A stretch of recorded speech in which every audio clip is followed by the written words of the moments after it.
30 টাকার ফুচকা দিয়ে যদি আপনাকে পাওয়া যায়, 50 টাকার জিনিস দিয়ে যদি আপনাকে পাওয়া যায়, তাহলে কি দরকার যে আপনাকে বিবাহ করে বাড়িতে নিয়ে আসার? কি দরকার যে আপনার সাথে ঘর সংসার করার?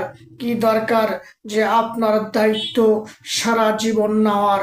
যদি হালাল উপার্জন না হয়, যদি হারাম খেতে হয়, যদি হারামে যদি এত কিছু পাওয়া যায়, কি দরকার হালাল করে আপনাকে নিয়ে আসার?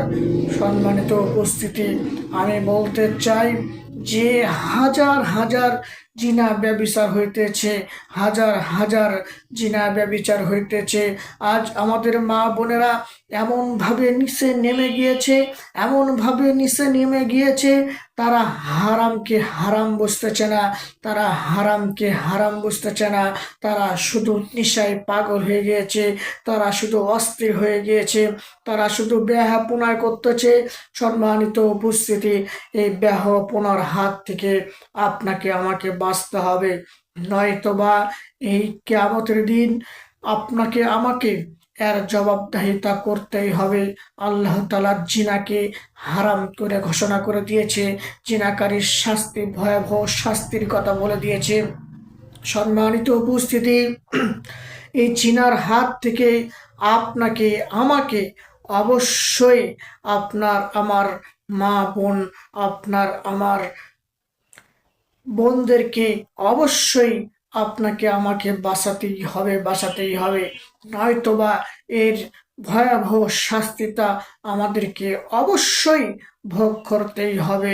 সম্মানিত উপস্থিতি, আল্লাহ রব্বুল আলামিন বলেন যে কোনো ব্যক্তি যদি পাপিচারের ব্যভিচারে লিপ্ত হয়, কোনো ব্যক্তি যদি পাপে লিপ্ত হয়, লিপ্ত হওয়ার সঙ্গে সঙ্গে তার কাছ থেকে তার ঈমানকে উঠিয়ে নেওয়া হয়। বোন, ভাই, আপনাকে বলছি যে আপনি যে ব্যভিচারে লিপ্ত হলেন, আপনার কাছ থেকে আপনার ঈমানকে উঠিয়ে নেওয়া হলো। এরপর আপনি যদি মারা যান, এরপর আপনি যদি মারা যান, তাহলে আপনাকে বেঈমান হয়ে মারা যেতে হবে। আপনি বেঈমান হয়ে মারা গেলেন, আপনার ঈমান নেই।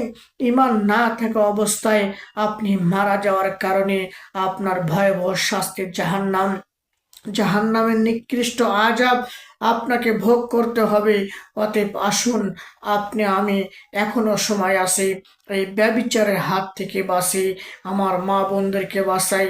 তাহলে অবশ্যই আমাদেরকে আমাদেরকে কঠিন শাস্তি থেকে